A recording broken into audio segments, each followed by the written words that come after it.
Hey, am I talking to... Talk to each other. Okay, cool. I'm Jordan Kindler. I'm COO here at Starbridge. And I'm Nicole Baldassarre, founding Enterprise AE at Starbridge. I'm Jen, CMO at Starbridge. Jen doesn't have a last name. And I'm Sweyn Venderbush. I'm Chief Product Officer here at Starbridge. They don't need to know my last name. I'm a mystery. I love that. Yeah, so I joined Starbridge 15 months ago now. Gnarly. Wow. That's which a long is time. A long time in Starbridge years. I'm not sure, like, I always say when I'm talking to like candidates and things like that, like, what was, how long has Starbridge been around? I'm like, oh, well, I guess like, it's hard to like count how long a company has existed. But I guess like first line of code at Starbridge was written in August of last year. Whoa. Or I guess, 2 years ago now. So, about 18 months or so. And I joined in November, so a little bit after that. And then I guess, we launched the company in February, so well before that. I got connected to Justin through a friend of mine who I actually went to high school with, who was an investor in Justin's former company, CourseDog. And Justin was sort of doing the solo founder thing at the time, and it was Justin and a handful of engineers. And Matt, our CRO, was also started talking to Justin, I believe, around the same time. And this friend of mine was like, oh, you really need someone to run product. And connected to Justin and was really impressed with him and with the vision for the company and with the early team that they put together, and Yakov, our head of engineering, and Matt and those sorts of folks, and hopped on board soon after that. So I'm curious, I know like you came from a healthcare company and then like Google before that, or security company, then healthcare company, then Google. All the way around, but close, yeah. Okay, close. Curious, like what made you compelled by this more like mission-driven, public sector focused business? Yeah, I think obviously it's sort of in the question. It's really rare to be able to work on, or at least I had yet to find, like I've jumped around a ton in my career. My joke is that I'm just kind of trying to go find jobs where people will pay me to do things I'm unqualified for. And certainly like Starbridge is one of those things. But I'm also not sure that really anyone is qualified to do anything at the end of the day. That's like one of Jordan's big principles. Yeah, no one knows what they're doing. Yeah. That's my big. I have this line where like, when you're like a kid, you're like, oh, I don't know what's going on, but it's like, cause I'm a kid. And when I grow up, I'm gonna like know what's going on, like the adults know what's going on. No. Totally. And then you get older and you're like, wow, I really still don't know what's going on. But like if I get a little older, like I'll know what's going on. And then eventually you get to some age, you're like, wow, no one has any idea at all. True. Yeah. But I think it's rare to be able to work on a company both where you're getting to do a ton of good, and that good, could potentially result in a really, really huge company. And Starbridge is one of the few places I've ever found in my career where that was possible, and it's cool to be able to try to go do it. I love that. I guess I'm next. I came from CourseDog, where I worked with Jordan, and I absolutely loved my time at CourseDog. The best part of it was like feeling like I was doing marketing and like working on a product that solved like this challenge I'd faced back when I was like in college. So what CourseDog does is we solve for like scheduling challenges and like curricular challenges for universities and colleges. And, when you're in college, like, how hard it is to get into like the right class and like meet all of your credit requirements. And like at CourseDog, I felt like every day I understood the mission behind the company. And I also think at CourseDog, like what really frustrated me was I felt like we had such a great product, we could do so much good, but it was like really, really hard to figure out how to actually get this product into the hands of our customers because, there are like 6-7 month RFP processes, like colleges and universities are really slow to move. And like that pain to me felt like it was preventing us from like doing more good. And also when I spoke to friends who, didn't really like their corporate like 9-to-5 jobs, like wanted to do something related to like social entrepreneurship, like the first thing they would say to me is like, it feels like it's really hard to actually make something that's both profitable and impactful. And like, isn't it easier to just go down the like traditional B2B SaaS route? And so like, I feel like I've always internally felt very strongly the fact that like somebody should be able to form a company that like is both impactful and also, can be profitable, can be like a huge enterprise business that's super successful. And so when Justin came to me and like that was essentially his pitch, I was immediately kind of like bought in on this idea. And then also I think coming from the position of where I'd use like the incumbent tools and just like felt like they were so clunky and hard to use, it was like it felt like we could really go out and build this huge company, work with really smart people, and, help folks like in my shoes when I was at Course Dog. So I was like immediately sold. It wasn't a hard sell. You're like, check and check. I'm Yeah, in. exactly. I think it was pretty similar for me, actually. I think the way I found out about Starbridge, it was all pretty serendipitous because I have been a startup junkie guru in the ed tech space, and I was often like the first go-to-market hire for a lot of these small startups. So I knew what it was like to build strategy across a finite TAM, being higher education. And I knew what it took to run very creative plays because at a lot of those companies, quite honestly, we didn't have product market fit right out the gate. So you kind of had to massage square peg, round hole, but still be creative enough if you got in the hands of a really innovative leader or like a CIO with a vision, like, okay, maybe we can architect this and make it work. And so I was kind of looking for my next thing, and I wasn't sure if I even wanted to stay in sales and go to market or what it was. And I ended up talking to someone who used to work at Course Dog, and they alerted me that, Justin was off doing something new and it was really interesting. And because I'm a builder and I like to do things first, it might be interesting because they are so early, Starbridge being so early in its journey. And so I reached out to Justin and said, hey, I am interested in what you're building. And he said, talk to Matt. I'm like, perfect. So reached out to Matt Stinson. He didn't respond. Hit him up again, didn't respond. So he sent a video after looking at the Starbridge website in stealth, which was like, here's what's coming. It was terrible. It was terrible, but it was still interesting enough that like AI was going to take many parts of my day-to-day that were really hard and manual, but also I thought very novel and creative, and kind of put it on autopilot with AI. And I was like, Nice. Oh my God, am I gonna get replaced as an AE? And like, it was just mind blowing to me, and I was so interested.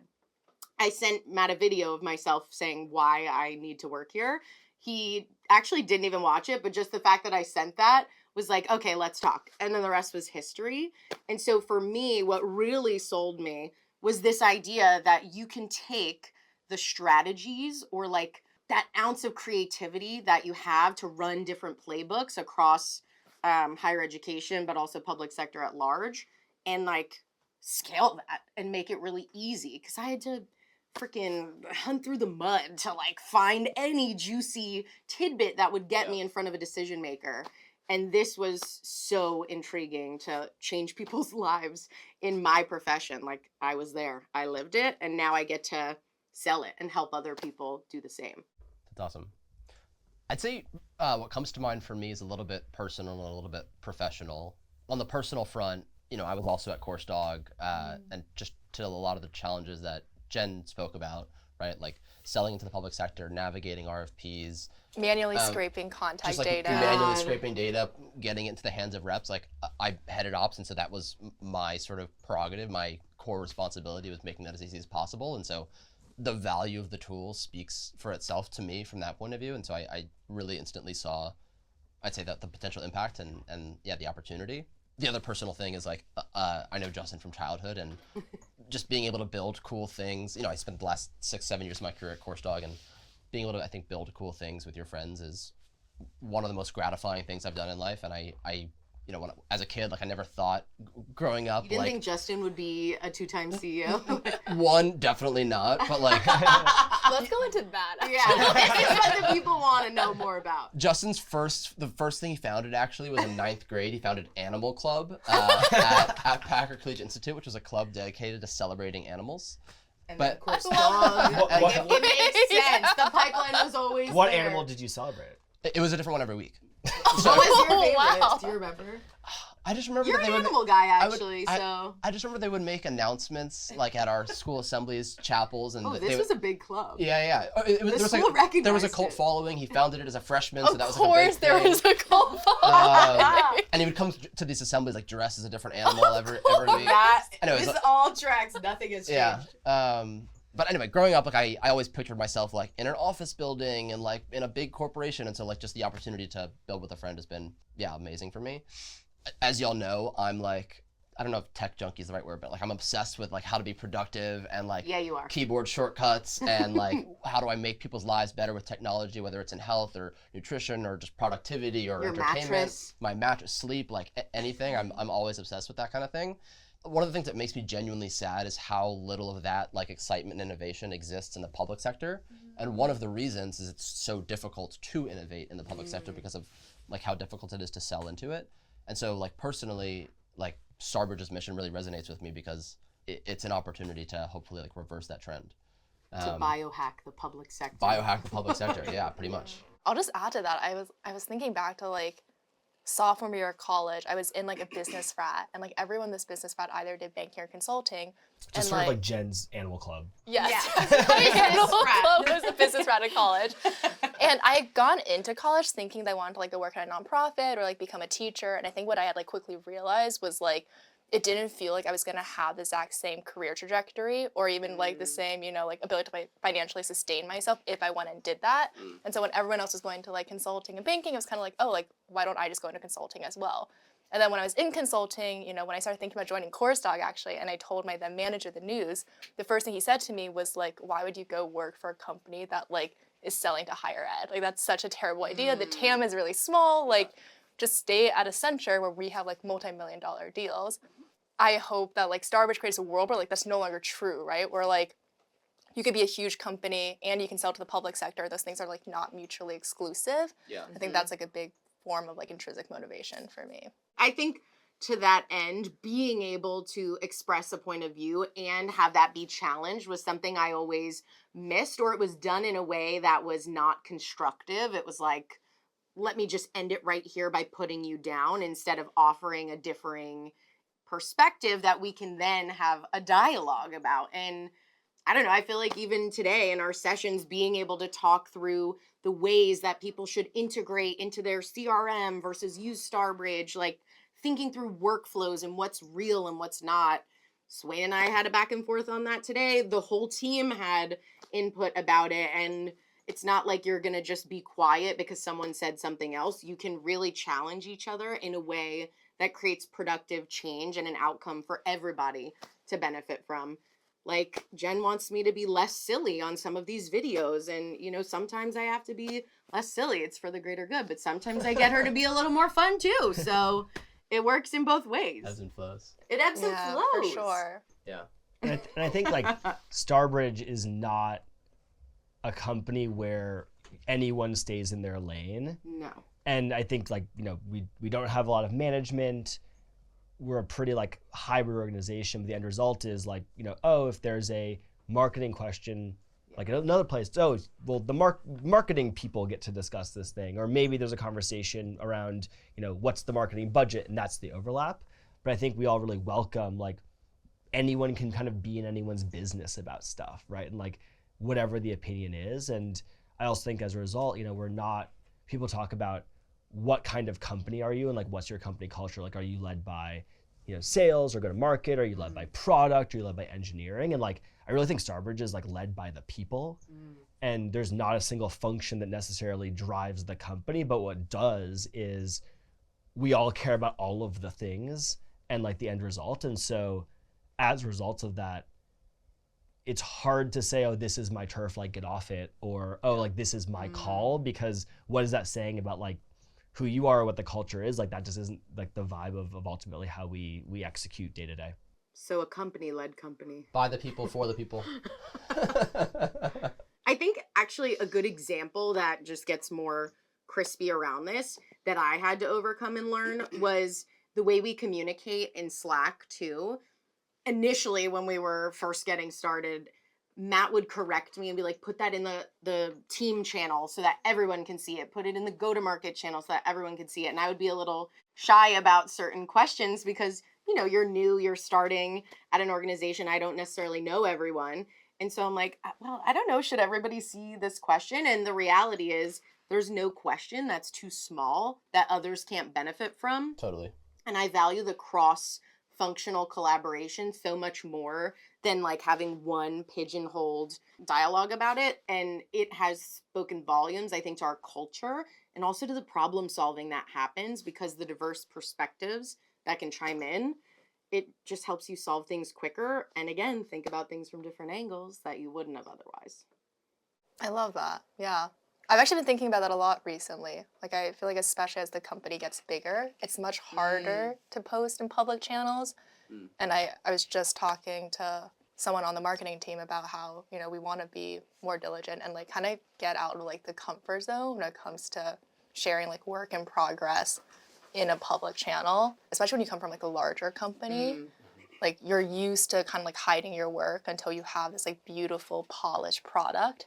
It doesn't work at Starbridge because, one, like, it's almost never worth it to get to that like final polished product. And because folks do want to offer perspective, it's important to get feedback. Like, you almost always want to share your work a little earlier than like what you're okay with. And I think that was like a big learning curve even for me when we were getting started last year. Like, you can't let perfect get in the way of good, because once you share good, it becomes great with those other perspectives. I think even back to like Course Dog when we were working on like the demo deck, and I felt like I had to get to like a perfect place on it because we had like 15 AEs at Course Dog, and I felt like there's so much pressure for me to like understand exactly what they wanted. I think this time around, like, a really great experience was like I came in with actually a terrible demo deck. You were also like, Matt, do not share this with the reps. Immediately shares it with us. I'm like, this is awful. We can't. That was actually this. a great example of Matt pushing. Literally, like, we can't. I had to like sent Matt a ping, being like, it's a work in progress. I not spent share it. 30 minutes on it. Like, I just want your perspective and going in the right direction. Forwards the message. Yes. Literally shows it to Forward us to go in to real market. time. 30 minutes On a later, meeting. sales meeting, okay? I can get a ping from Jordan. Jordan's like, hey, like... They're roasting you right now. Yeah, literally. You're aware. And I was roasting. like, what? Like, and then Nicole had great feedback. She literally was like, I think this is exactly how you should design the first slide. This is what I already say in all my meetings. We redid it. It was Now much we're using faster, much quicker turnaround, and everyone actually uses it, which didn't happen at Course Dog. So, yeah, lesson Sales and learned. marketing. But I also think like that's like really core to our culture is never has anyone like waited until something is even good probably It's trash. to share it. And I like when I think back to, you know, it's been a really crazy year, and like things that really define like 2025 at Starbridge, for me, one of those things is never did we ship something too early, never did we put something out there that like internally or externally that like should have baked longer. And it was really uncomfortable for me for sure to do that. And like every time I was like, okay, well, yeah, it's important that we ship fast and that we're agile and we're figuring stuff out, but it should bake like for a little bit. Like let's No, it's gooey in the middle, and we're still eating. and we're like still doing it, and like, you know. That threw you off. I was gonna say, like a soft-baked cookie. No, I was gonna say like every so often you get food poisoning, but like it's still. But honestly, yeah, and it was I'll worth take it it, because I'll take it. skinny. You know what I'm saying? Yes, I'm curious, as the relative newest joiner of this group, what's like the single most unexpected thing that happened in 2025, or like the biggest learning y'all have had, you know, looking back on the year? I think one for me was looking back on the year, there were a ton of times where, at least like me personally, was like really uncomfortable with like how fast we were moving or how quickly we were gonna put something out there. Like for me personally on the product side, but I think, you know, in terms of how we were thinking about our marketing content, or we're trying a new thing and go to market. And basically never did I feel like we shipped too soon or attempted something too soon, and like almost always could have probably even done something like a day earlier. And like let it go quicker. Yeah, I think back to when we were working on our first website revamp, and Justin and I had this huge debate about whether or not we should expect it to take a month or a week. And I was pushing really hard on the month timeline. I was like, there's absolutely no way we can get this done in a week. And Justin was like, let's just try. If like we're not comfortable with it at the end of the week, we can push. But I really, really think we can do it. We should just get it out like as quickly as possible. People give us a lot of feedback and it'll improve. And he was totally right. We like got an MVP done in a week, and then it wasn't that great, but as soon as you get it up, like you suddenly see all It's of these something. like mistakes, and Yeah. it's so much easier to improve from there. I think that was also one of like my biggest takeaways from the year as well. I think for me, just reflecting on selling this all year and all of its iterations, there's so much power in a POV and so much power in owning that perspective on these calls with prospects, partners, etc. We alluded to it earlier and how the culture allows for you to do that. And for me personally, being part of a culture where you can have a perspective is so important because I feel like I'm flourishing here, but also being able to demo a product that you can share that perspective, and it's not just like here's our widget and transactionally we sell it this way and this is your script to sell it. Being able to iterate and actually solve real problems and critically think on the spot. Like my biggest takeaway is not shying away from a point of view, and it has made me very successful here as a salesperson, but also I think, building relationships within the company too. Biggest learning for the year? Everything you all said really resonates. I think if I could go back and do everything again, I would only do it faster. I think I was most surprised by how successful we were. Yeah, I think things grew faster, we hired faster, like the product got better faster than I anticipated. I felt like the results of like experiments we ran on the demand gen side came to fruition faster than we thought they would.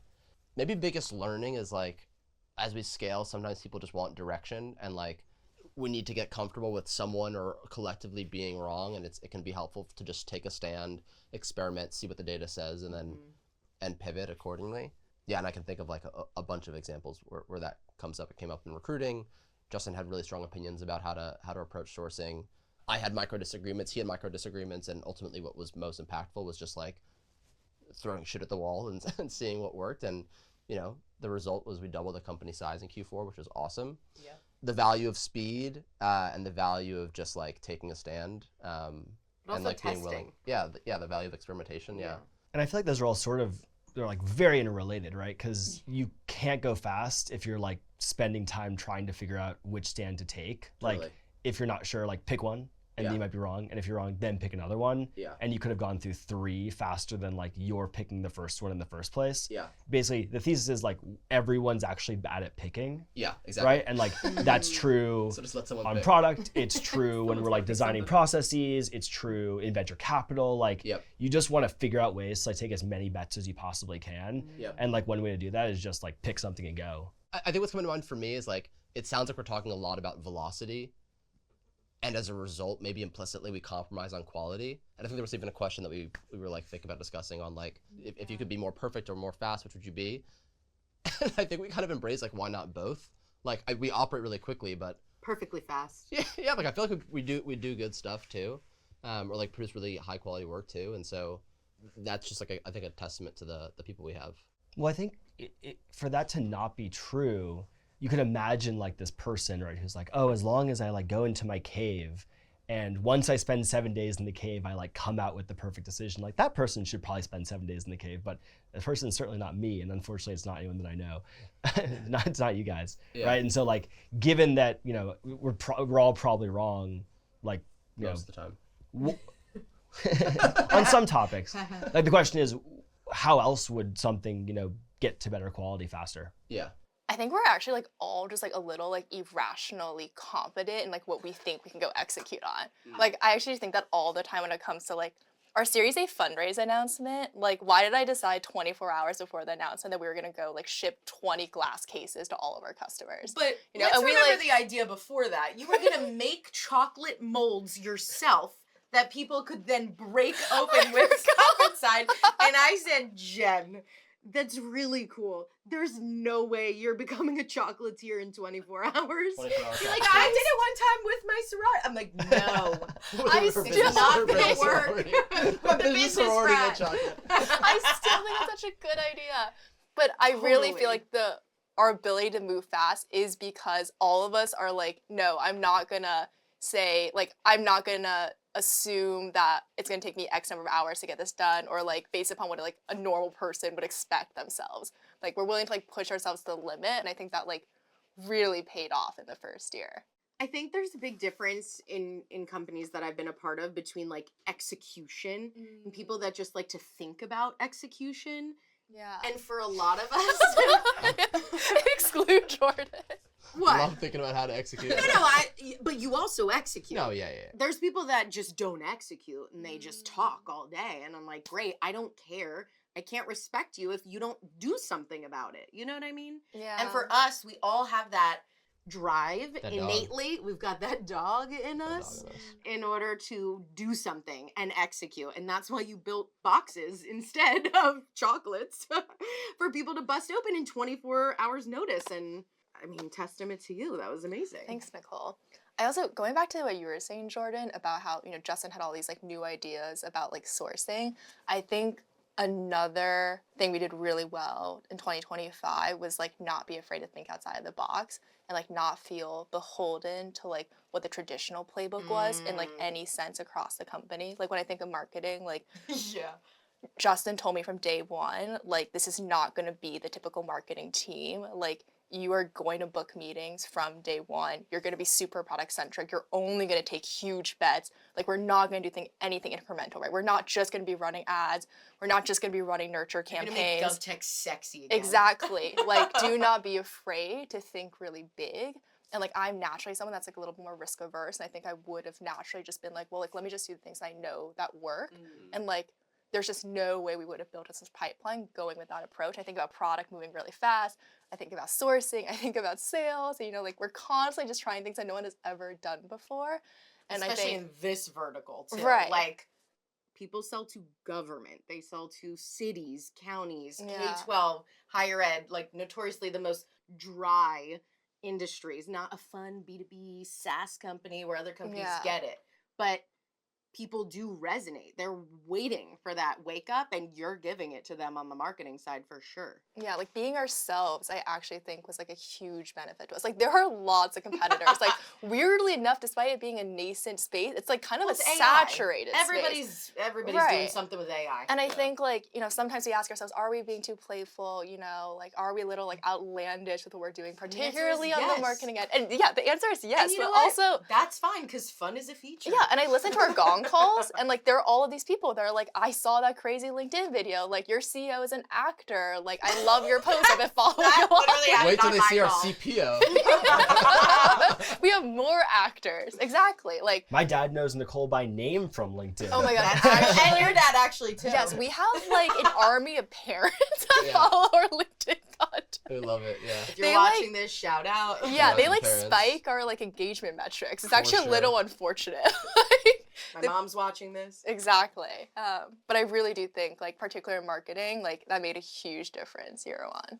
I was gonna say, I'm curious your guys' thoughts on this, but you know, obviously we had a really great year in a lot of different ways, and I think one thing that folks ask me a lot is, you know, oh, like how does it feel to, you know, be growing as fast as we are, or you know, obviously have the customers we do and be able to deliver the value to them that we're able to. And like my answer is always like, I have like massive amounts of existential dread about it, right? Totally. Like Oh, for sure. Yeah.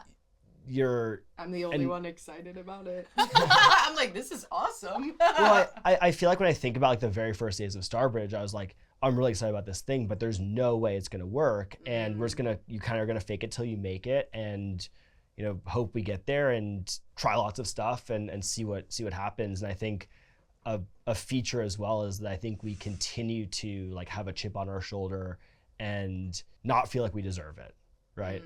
Or not feel like it's obviously gonna work. Every time I'm still like scared we're moving too fast, or I'm nervous that we're, you know, not doing the right thing or not delivering the value we could, and you know, pushing ourselves even higher to be like, yeah, sure, this is good, it's working in this way, but it'd be way better if it worked like that, right?